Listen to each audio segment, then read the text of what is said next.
အိမ်ကနေပြီးစားတော့ကုန်ထုတ်ရောင်းလို့ရလားဆိုရတာပေါ့အိမ်ကနေထုတ်ပြီးတော့ရောင်းနေကြတဲ့လူတွေအများကြီးပဲဥစားနိုင်ငံတိုင်းမှာလည်းပဲအိမ်ကနေထုတ်ပြီးတော့ရောင်းဖို့အတွက်ခွင့်ပြုထားပါတယ်ခုဒီမှာတော့ဒီတင်နန်းတက်နေရတဲ့မှာ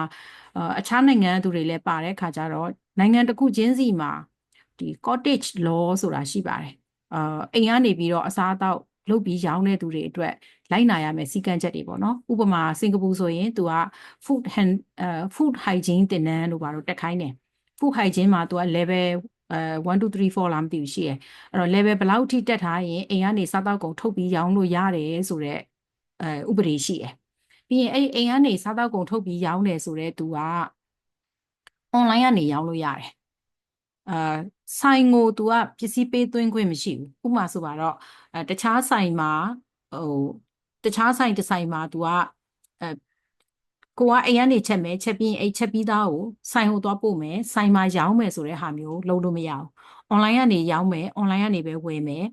ပြီးရင် delivery ကတော့ကိုစီစဉ်ပေးမယ်ပေါ့နော်အဲ့လိုမျိုးလုပ်လို့ရတယ်ပေါ့အဲ့တော့ပြီးရင်ရောင်းလို့ရတဲ့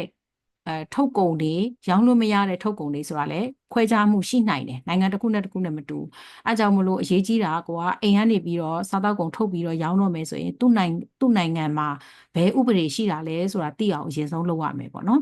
ဘယ်စားသောက်ကုန်တွေကရောင်းလို့ရတယ်လဲများသောအားဖြင့်တော့ bakery တို့ပါလို့ဆိုရင်ဥပဒေအရင်မတင်းကျပ်ဘူးလွယ်လွယ်ကူကူရောင်းလို့ရတယ်အသားငါးပါတဲ့ဟာတွေအသားငါးဥအဲ့လိုမျိုးပါတဲ့ဟာတွေဆိုရင်စီကံနည်းနည်းပို့ပြီးတော့တင်းကျပ်တယ်process food လို့ခေါ်တဲ့ဥပမာအသီးနှံအချောက်တွေပေါ့နော်နေကြာစီတို့လိုဟာမျိုးအခုနောက်ပိုင်းဆို chia seed တို့လိုဟာမျိုးအသီးတီးပေါ့တီးဆိုတဲ့နေရာမှာလက်ဖက်ကြီးပဲမဟုတ်လက်ဖက်ချောက်နောက်ဒီနှင်းစီပွင့်တို့နောက်ဗာလဲချမောင်သီးတို့လိုမျိုးအဲ့လိုမျိုးတီးမျိုးစုံပေါ့နော် herbal tea မျိုးစုံတို့အဲ့လို process food လို့ခေါ်တဲ့သားငါးကြက်ဥမပါဘူးအသီးနှံကနေပဲထုတ်လုပ်ထားတယ် light process ပေါ့နော်အချောက်ခံတာတို့ ferment လုပ်တာတို့အဲ့လိုမျိုး process မျိုးဆိုရင်တော့ခွင့်ပြုတာပို့ပြီးတော့များတယ်ပေါ့စီကံအရင်မတင်းကျပ်ဘူးစီကံတင်းကျပ်တာကကြတော့အသားငါဥအဲ့ဒါကြီးပါတဲ့စားတောက်ကုန်တွေဆိုရင်တော့ပို့ပြီးတော့စီကံတင်းကျပ်လေးရှိရပေါ့အဲ့တော့အရေးကြီးဆုံးကကိုယ့်အတွက်ကိုလိုက်နာရမယ့်ဥပဒေကဘာလဲဆိုတာကိုရှာလေးလာတာဒါနံပါတ်1အရင်ဆုံးလုပ်ရမယ့်အလုပ်ပေါ့နော်သူများနိုင်ငံတွေမှာတော့ဥပဒေကိုမသိဘဲနဲ့အလုပ်မလုပ်စေချင်ပါဘူးဥပဒေသိပြီးတော့မှပဲလုပ်စေချင်တယ်ဘာကြောင့်လဲဆိုတော့စားတောက်ကုန်လုပ်ငန်းကိုသူများနိုင်ငံတွေကအရန်တင်းတင်းကြပ်ကြပ်လုပ်ကြလို့ပါအန္တရာယ်ရှိတယ်ပေါ့နော်ပါမုတ်ပဲလာမုတ်ကခုနဘေကရီတွေကိုပါမယ် confectionery တွေကိုပါမယ်ပေါ့နော်အဲ့ဒါလေးတွေဆိုရင်ဥပဒေအရင်မတင်းကျပ်ဘူးလို့ထင်ပါတယ်ဒေတာတစ်ခုနဲ့တစ်ခုတော့ကွာနိုင်တာပေါ့အဲ့တော့ဟုတ်ပြီအိမ်ကနေပြီးတော့စားတောက်ထုတ်ပြီးတော့ရောင်းတော့မယ်အမေမိဖို့ကြောင့်ကြီးပဲအားကိုးမယ်ပေါ့နော်ကိုကမိဘနဲ့နေသေးတယ်ဆိုတော့မိဘနဲ့နေသေးတယ်အိမ်ကမိဖို့ကြောင့်ပေါ့ဒါမှမဟုတ်ကိုမိသားစုနဲ့ကိုနေတယ်ဆိုလဲကိုအိမ်ကမိဖို့ကြောင့်ပေါ့မိဖို့ကြောင့်ရွေးအားကိုးမယ်ဆိုအားကိုးလို့ရတယ်မိဖို့ကြောင့်မှာပဲထုတ်မယ်ဆိုလဲထုတ်လို့ရတယ်ဒါပေမဲ့ဒီချက်လေးတွေကိုတော့ကိုသိထားရမယ်ပေါ့နော်အဲ့တော့စားတောက်ကုန်ထုတ်တဲ့ဟာကတချို့စားတောက်ကုန်တွေကအိမ်ကနေလွယ်လွယ်ကူကူထုတ်လို့ရတဲ့ဟာရှိတယ်စက်ပစ္စည်းတွေအရန်မလိုပဲနဲ့ထုတ်လို့ရတဲ့ဟာရှိတယ်တချို့စက်ပစ္စည်းတချို့ထုတ်ကုန်တွေကကြတော့စက်ပစ္စည်းအများကြီးလိုတဲ့ဟာရှိတယ်အဲ့ဒါမျိုးတွေဆိုရင်အိမ်ကထုတ်ရတာခက်ခဲတယ်ပေါ့နော်ကျမအမြင်ဆိုရင်တော့ရှေ့မှာလည်းပြောခဲ့ပါတယ်တက်တန်း3လနဲ့6လကြားလောက်မပြည့်စည်ပဲနဲ့ခံနိုင်တဲ့စားတောက်ကုန်မျိုးကိုကျမကတော့သဘောကျတယ်အဲ့လိုတက်တန်း3လနဲ့6လကြားလောက်ဆိုတဲ့ထုတ်ကုန်တွေကအချောက်လန်းတဲ့ထုတ်ကုန်တွေဖြစ်နိုင်တယ်အကျော်အလှော်တွေဖြစ်နိုင်တယ်ပိုးတက်ထားတဲ့ဒီ cook လုပ်ထားတဲ့ sauce လိုဟာမျိုးတွေဖြစ်နိုင်တယ်နောက် protein bar တို့ဘာလို့ဆိုရင်3လလောက်ထိခံအောင်လုပ်လို့ရနိုင်တယ်ပေါ့နော်အဲ့လိုမျိုးကိုကတက်တန်းအဲ့လောက်ကြားထဲမှာရှိနိုင်တဲ့အစားအသောက်မျိုးဆိုရင်ထုတ်လို့လည်းရတယ်အရင်နီးနည်းနည်းနဲ့ထုတ်လို့ရတယ်စက်ပစ္စည်းတွေအများကြီးမလိုဘူးနီးပညာတွေအများကြီးမလိုဘူးပေါ့နော်ဆိုတော့အဲ့လိုမျိုးထုတ်ကုန်မျိုးတွေကိုအိမ်ကနေထုတ်လို့မဲ့သူတွေအတွက်ဒါတွေပေါ့အချောက်ချမ်းတွေကြော်ထားတဲ့အချောက်ကြော်ထားတဲ့ငံပြားကြီးကြော်ငပိကြော်ဟင်းနှစ်တို့ဆိုတဲ့ဟာမျိုးတွေဟင်းနှစ်ကတိတ်အားလုံးမရဘူးเนาะရတဲ့ဟာပဲရတာမရတဲ့ဟာမရအောင်ပြီးရင်တန်တန်ရှင်းရှင်းထုတ်လုပ်ထားတဲ့အစားအသောက်တွေဟင်းခတ်အမွှေးကြိုင်တွေအရသာအမှုန့်တွေယိုတွေပေါ့နော်ဒါတွေပေါ့အဲ့တော့ ထုတ်ကုန်ကိုရွေးပြီးသွားပြီဆိုလို့ရှိရင်ကိုကမီးဖို့ကြောင်အရင်စဉ်းစားရမှာပေါ့နော်မီးဖို့ကြောင်မှာကိုအိမ်ကမီးဖို့ကြောင်မှာထုတ်မယ်ဆိုရင်တောင်မှကိုအိမ်ရဲ့မီးဖို့ကြောင်ကဘယ်လောက်အထိကျယ်တယ်လဲပေါ့နော်ဒီကိုထုတ်ချင်တဲ့ထုတ်ကုန်ကမီးဖို့ကြောင်နဲ့ထုတ်လို့ရပါမလားပေါ့နော်ဒါလေးစဉ်းစားရမယ်အဲ့တော့ထုတ်ကုန်ကအခုဆိုရင်ရှေ့မှာလည်းတတ်တော့ပါပါသေးတယ်ဒါပေမဲ့ဒီမှာလည်းကြုံနေလို့ဆက်ပြီးတော့ပြောလိုက်မယ်ပေါ့နော်ကိုယ်နိုင်ငံမှာဆိုလို့ရှိရင်ဒီဒေသန္တရစီကံစီမင်းနေနဲ့ကိုက်ညီဖို့အတွက်အရင်ဆုံးစဉ်းစားရမယ်လို့ပြောတာပေါ့နော်အဲ့တော့အိမ်ကနေထုတ်တဲ့စားတောက်ကုန်လုပ်ငန်းတွေအတွက်ဆိုရင်သူတို့ရယူလို့ရတဲ့လက်မှတ်ကကြတော့အလွယ်တကူကတော့အဆလို့ခေါ်ကြတာပေါ့နော်အသေးစားစက်မှုလက်မှုလုပ်ငန်းမှတ်ပုံတင်ပေါ့ SSID ဆိုတာရန်ကုန်မှာဆိုရင်တော့မြောက်ဥက္ကလာမှာရှိတယ်နယ်တွေမှာဆိုရင်တော့ခရိုင်အဆင့်တွေမှာရှိတယ်ခရိုင်အဆင့်ရုံးတွေမှာအဲ့ဒီ SSID ရုံးကိုသွားမေးလို့ရတယ်အရင်မခက်ခဲဘူးသူကထုတ်ကုန်ကိုတက်ခွဲစမ်းသပ်တယ်ထုတ်လုပ်တဲ့နေရာကိုလာကြည့်တယ်ပြီးရင်အဲ့တက်ခွဲစမ်းသပ်တဲ့အဖြေကသတ်မှတ်ထားတဲ့စီကံချက်တွေနဲ့ကိုက်ညီတယ်။လူတွေကိုဘေးအန္တရာယ်မဖြစ်ဘူးဆိုတာသိကြတယ်ဆိုရင်သူကဒီလက်မှတ်ကိုထုတ်ပေးတယ်။ငွေကြေးအပြင်ကလည်း3,500,000လောက်လားမသိဘူး။အဲ့လောက်ပဲကုန်ကြတယ်။နေရာပေါ်မှာတည်တယ်ကိုယ့်ရဲ့ထုတ်ကုန်ပေါ်မှာတည်တယ်။ဘာတွေတက်ခွဲရမလဲဆိုတာလည်းအဲ့ဒီရုံးကပဲပြောပေးတယ်။ဆိုတော့အဲ့ဒါလေးကဈေးတက်တာနဲ့လက်မှတ်ရနိုင်တဲ့ဟာဖြစ်တယ်။ဒါယူထားဖို့တင့်တဲ့လက်မှတ်ဖြစ်တယ်ပေါ့နော်။ယူရတာတန်တယ်ပေါ့။နောက်အဲ့တော့ထုတ်ကုန်တွေထုတ်တော့မယ်ဆိုရင်ဒီပြင်ဆင်တာချက်ပြုတ်တာအတွက်တိတိကျကျနေရာလေးကိုတော့စဉ်းစားရမယ်ပေါ့နော်အဲ့မှာ2မျိုးစဉ်းစားလို့ရတယ်ဒီမီးဖို့ကြောင်ကိုမနေ့ပိုင်းမှာဟင်းချက်မယ်ဟင်းချက်လို့ပြီးသွားရင်အိမ်အတွက်စားလို့တော့အိမ်အတွက်ချက်တဲ့ပြုတ်တဲ့အလုပ်တွေပြီးသွားတဲ့နောက်မှာဒီမီးဖို့ကြောင်မှာပဲဆက်ပြီးတော့အလုပ်လုပ်မယ်ဆိုလုပ်လို့ရတယ်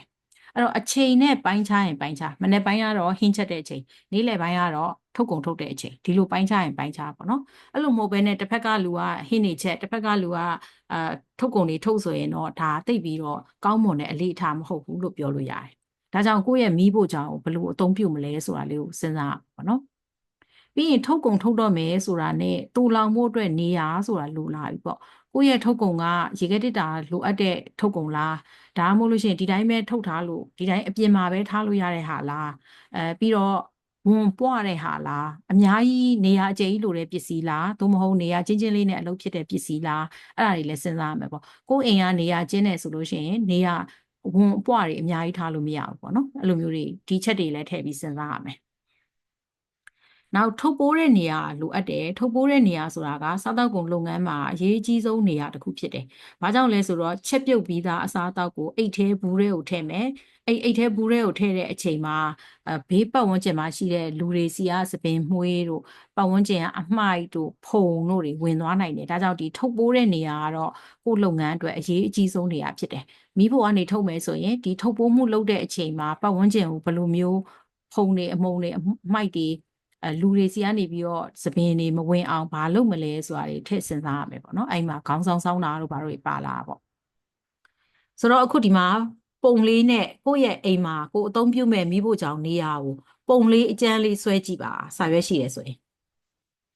ဘာတွေဆွဲရမလဲဆိုရင်ဥပမာပေါ့နော်ဒီမှာဥပမာအနေနဲ့ဆွဲပြပါမယ်ဥပမာဆိုပါတော့ဒါလေးကကိုယ့်ရဲ့အဆောက်အဦဒီမိဖို့ကြောင့်တွေကိုဝင်လာတဲ့ဝင်ပေါက်ပေါ့အဲ့တော့ကုန်ကျန်းပစ္စည်းတွေကလည်းတရားဝင်မှာပေါ့ကို့မှာကတကယ်လို့ပေါ့နော်တနေရာမှာဟိုးတောင်စွန်းလေးမှာပကံဆေးတဲ့နေရာလေးရှိရဲပေါ့နောက်ပြီးတော့ချက်တဲ့ပြုတ်တဲ့နေရာဒီနားမှာရှိရဲဆိုတော့ဒါတွေကငကိုတွေကရှိပြီးသားလေနော်ငကိုတွေကဒီလိုရှိထားတယ်ဆိုရင်ကိုကဒါကိုဘယ်လိုနေရာချလို့ရမလဲဆိုရင်ဒီဝင်လာကလေးကနေပြီးတော့ကုန်ကျန်းတွေရှိမယ်အဲ့ကုန်ကျန်းတွေကိုဒီလိုနေရာမျိုးမှာကုန်ကျန်းထားမယ်ပေါ့ကုန်ကျန်းထားပြီးတော့မှအဲ့ကုန်ကျန်းကိုရေဆေးတာတို့ဘာလို့လုပ်မယ်ဆိုရင်ဒီနေရာမှာဆေးမယ်ပေါ့ချက်တာပြုတ်တာဒီနေရာမှာလုပ်မယ်ပေါ့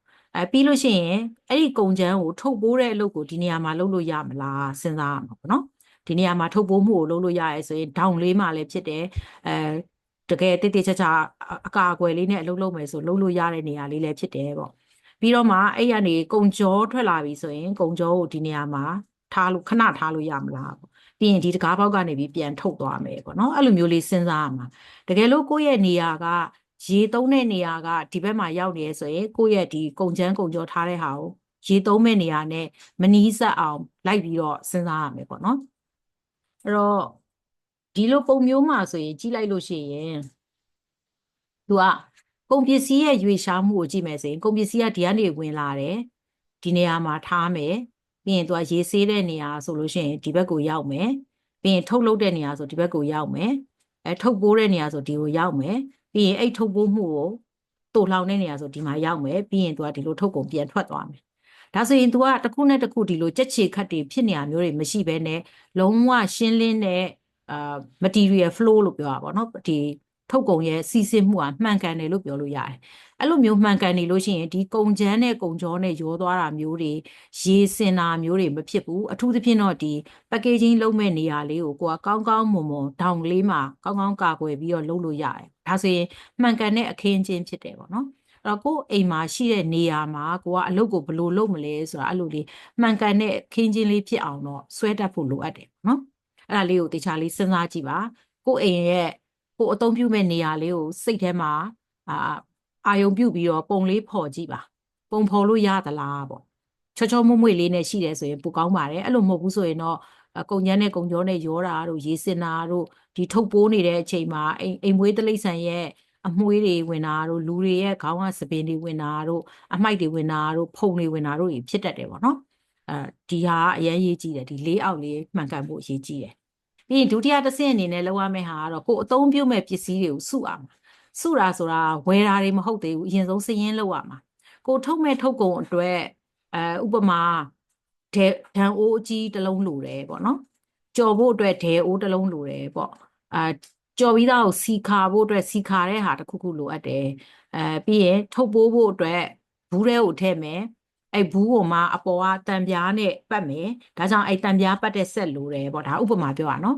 အဲ့လိုမျိုးကိုကလိုအပ်တဲ့ဟာတွေအကုန်လုံးကိုဒီမှာတန်းစီပြီးတော့ချရေးပြီးရင်အိမ်အားပစ္စည်းတွေရှိပြီးသားပစ္စည်းတွေကိုရှိပြီးသားလို့အမှတ်အသားပြုမရှိသေးတဲ့ပစ္စည်းတွေကို online ကပဲဖြစ်ဖြစ်ဆိုင်တွေကိုသွားပြီးတော့ပဲဖြစ်ဖြစ်ဈေးမေးပြီးွားရင်ဒီစီးရင်ကြီးအတွက်ဒီပစ္စည်းတွေအတွက်ကိုပတ်စံဘယ်လောက်ကုန်မလဲဆိုတာဒီမှာအကြမ်းဖြင့်သိလာလိမ့်မယ်ပေါ့နော်ဒါကတော့အသုံးပြုရမယ့်ပစ္စည်းတွေအတွက်ပေါ့ဆက်ပစ္စည်းတို့ပါလို့ပြောတာနော်အုတ်ခွက်ပကံတို့ဆက်ပစ္စည်းကိုပြောတာပြီးရင်နောက်လိုအပ်ချက်တွေရှိသေးတယ်ဘာတွေလဲဆိုရင်ထုတ်ပိုးပစ္စည်းတွေထုတ်ပိုးပစ္စည်းဆိုတော့ plastic အိတ်နဲ့ထုတ်မှာဆိုရင် plastic အိတ်ကအနည်းဆုံးဘယ်နှအိတ်ဝယ်ရမှာလဲပေါ့နော်ဖန်ပလင်းနဲ့ထည့်မယ်ဆိုရင်ဖန်ပလင်းကဘယ်လိုဝယ်ရမှာလဲပေါ့ဘယ်လောက် size ဝယ်မှာလဲဘယ်ဈေးလဲဒါတွေအကုန်လုံးစုံစမ်းရမယ်ပေါ့နော်အဲ့မှာထုတ်ပိုးမှုအကြောင်းပြောတဲ့ခါကျရင်ကိုယ့်ရဲ့အဲ့ဒီ unique selling point နဲ့ USP နဲ့ကိုယ့်ရဲ့ထူးခြားထင်ရှားချက်နဲ့ဒီထုတ်ပိုးမှုနဲ့ကလုံးဝချိတ်ဆက်တယ်ဥပမာကိုယ့်ရဲ့ထုတ်ကုန်ကိုတဘာပတ်ဝန်းကျင်ထိမ့်သိမ်းရေးကိုအားပေးတဲ့ထုတ်ကုန်အနေနဲ့ထုတ်မယ်ဆိုရင်ထားပါတော့နော်ဖန်ပလင်းနဲ့ထုတ်မယ်ပေါ့ပလတ်စတစ်မသုံးဘူးပေါ့နော်အဲ့ဆိုရင်ဖန်ပလင်းနဲ့ထုတ်တယ်ဖန်ပလင်းကဘာကြောင့်လဲဆိုရင်တဘာပတ်ဝန်းကျင်ထိမ့်သိမ်းရေးမှာအများကြီးထောက်ကူပြုတယ်ဘာကြောင့်လဲဆိုတော့လေဖန်ကအကြိမ်ပေါင်းများစွာသူက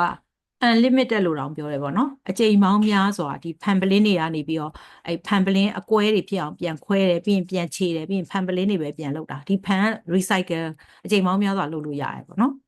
်ပလတ်စတစ်ကြတော့အဲ့လိုမဟုတ်ဘူး recycle လုပ်တယ်ဆိုရင်လည်းပဲ grain နေတဲ့ဟာကိုပဲပြန်ရတယ်အထူးသဖြင့်ကတော့ plastic ကမကြေပြက်မလွယ်တဲ့ခါကျတော့ပတ်ဝန်းကျင်တဘာပတ်ဝန်းကျင်ကိုအများကြီးထိခိုက်တယ်ပေါ့နော်အဲ့တော့ကိုယ့်ရဲ့ထုတ်ပိုးမှုပစ္စည်းကိုရွေးချယ်ခြင်းဒီကိုယ့်ရဲ့ unique selling point နဲ့လည်းအများကြီးချိတ်ဆက်နိုင်တယ်နော်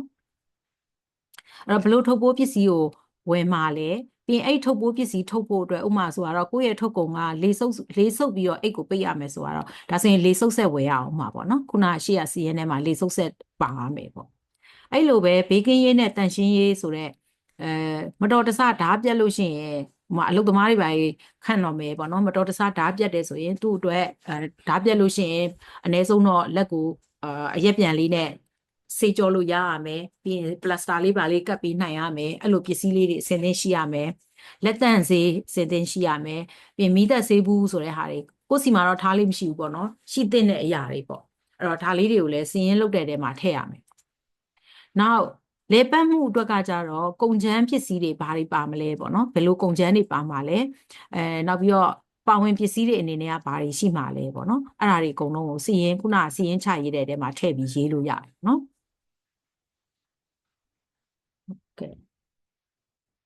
်ဟုတ်ကဲ့ home bakery ကိုတဲ့အိမ်ကမီးဖို့ကြောင်မျှသုံးပြီးတော့မုတ်လုပ်တယ်ဖုတ်တာကိုကြတော့ oven နဲ့အပေါ်ထဲမှာဖုတ်တယ်အလှစင်တာတွေကတက်တက်လုပ်တယ်ပေါ့နော်ဟုတ်ကဲ့ပါပတ်ကင်ဘူးဘာညာပစ္စည်းတွေကလည်းအကုန်လုံးအပေါ်မှာပေါ့နော်ခောက်တုံးခောက်ပြန်ရှောက်ရတယ်ဆိုရင်တော့ တိတ်မဟုတ်သေးဘူးပေါ့နော်တယောက်တည်းလောက်တာဆိုတော့လူကအပေါ်တက်အောက်ဆင်းအရန်ပင်ပန်းတယ်ဟုတ်ကဲ့ပါအဲ့တော့စိတ်ဝင်စားမယ်ဆိုလို့ရှိရင်ပုံချမ်းလေးဆွဲပြီးတဲ့ခါကျတော့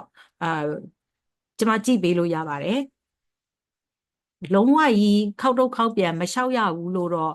အာမခံနိုင်ဘူးပေါ့နော်အထက်နှစ်ထပ်ဖြစ်နေတဲ့အတွက်ကြောင့်ဒါပေမဲ့လို့ရှောက်ရတာနည်းသွားအောင်ရပြီးရင်ထုတ်ကုန်ရဲ့ဘေးအန္တရာယ်ပေါ့ထုတ်ကုန် food safety အတွက်ကောင်းသွားမယ်ပေါ့နော်အဲ့တော့ဒီပစ္စည်းတွေအတွက်လည်းခုနကတော့စီးရင်တွက်တဲ့ဟာတွေထဲမှာထည့်ပြီးတော့စဉ်းစားမယ်နော်ဒါဆိုရင်ကို့မှာစီးရင်တစ်ခုရှိလာပြီရှိပြီးသားပစ္စည်းတွေကိုအမှတ်သားပြုမယ်ဝယ်ရမယ့်ပစ္စည်းတွေအတွက်ဈေးတွေစုံစမ်းမေးမြန်းမယ်ဒီမှာတွေမဲ့တော်တော်လေးအလုပ်တော်တော်လုပ်လိုက်ရပြီနော်ဒါအတွက်ကိုပဲတော်တော်အချိန်ပေးရလိမ့်မယ်ပြီးတော့ရေဖို့မီးဖို့ကရောဘယ်လောက်ကုန်မှာလဲပေါ့ကိုကမီးမလာဘူးဆိုတဲ့ခါကျတော့ရိုးချက်တာပြုတ်တာဆိုရင်တော့ gas နဲ့ပါတာသုံးလို့ရနိုင်တယ်ထင်းတွေမီးသွေးတွေလည်းသုံးလို့ရနိုင်တယ်ပေါ့နော်မုတ်ဖုတ်တဲ့ကိစ္စမျိုးကြလို့ရှိရင်တော့ तू ကလျှက်စစ်နဲ့မှပဲဖုတ်လို့အဆင်ပြေတာဖြစ်နေတာပေါ့နော်ဆိုလာတွေဘာတွေဆိုရင်တော့တမျိုးပေါ့နော်အဲ့တော့ဒီဟာတွေအတွက်စရိတ်ကဘယ်လောက်ထိကုန်မှာလဲပေါ့နောက် license တွေ permit တွေရောဘာတွေလိုတာလဲပေါ့ဒီနေ့လေးပဲတွေးလိုက်သေးတယ်food truck တွေအများကြီးပေါ်လာမလားမသိဘူးလို့တယောက်ကခံမှန်းထားတာပေါ့နော်ဖြစ်ကောင်းလဲဖြစ်နိုင်ပါတယ်သူကဆိုင်ဆောက်ပြီးတော့ရောင်းတာမျိုးမဟုတ်ပဲနဲ့လေ food truck နဲ့လှည့်ပြီးတော့ရောင်းတဲ့ဆိုင်မျိုးတွေလည်းအများကြီးလဲပေါ်ကောင်းပေါ်လာနိုင်တယ်ပေါ့နော်အဲ့တော့တကယ်လို့ food truck နဲ့ရောင်းတာဆိုရင်ဘာ license တွေလိုတာလဲပေါ့သူကစီးပင် license တွေပါလိုတယ်လို့ပြောတယ်ပြီးရင်ကားကလုပ်ငန်းသုံးကားဖြစ်ရမယ်ဆိုတော့ကားရဲ့လုပ်ငန်းလိုင်စင်လိုအပ်တယ်ပေါ့နော်အဲ့ဒါလေးတွေဘာလိုင်စင်တွေလိုတာလဲဆိုတော့ကိုကသိရမယ်အဲ့တော့ဒီမှာထုတ်ပိုးပစ္စည်းတွေခုနကဘေးကင်းရေးတန်ရှင်းရေးပါဝင်ပစ္စည်းတွေအဲ့လိုပစ္စည်းတွေအကြောင်းချရေးမယ်ရေးပြီးရင်သူတို့အတွက်ကုန်ကြနိုင်တဲ့ကုန်ကြစရိတ်ကိုရေးရမယ်ပေါ့နော်ဒါတွေကအတိအကျမရဘူးနော်ဘာလို့လဲဆိုတော့ကုန်စည်နှုန်းကတစ်နေ့နဲ့တစ်နေ့မတူဘဲနဲ့မနေ့နဲ့ညနေတောင်မတူဘူးဖြစ်နေတာဆိုတဲ့ခါကျတော့ဒါတွေဒီကိုယ့်အတွက်အကြမ်းမြင်ခံမှန်းခြေလောက်ပဲရမယ်ဆိုတာလည်းလက်ခံထားရမယ်နော်တခါတည်းတန်းပြီးတော့အရှုံးမြတ်တွေတန်းတွက်လို့တော့မရသေးဘူးဒီစစ်မှာအကြမ်းမြင်ကိုလုပ်ငန်းလို့စဖို့ငွေဘယ်လောက်ကုန်မလဲဆိုတာလောက်ပဲသိရအောင်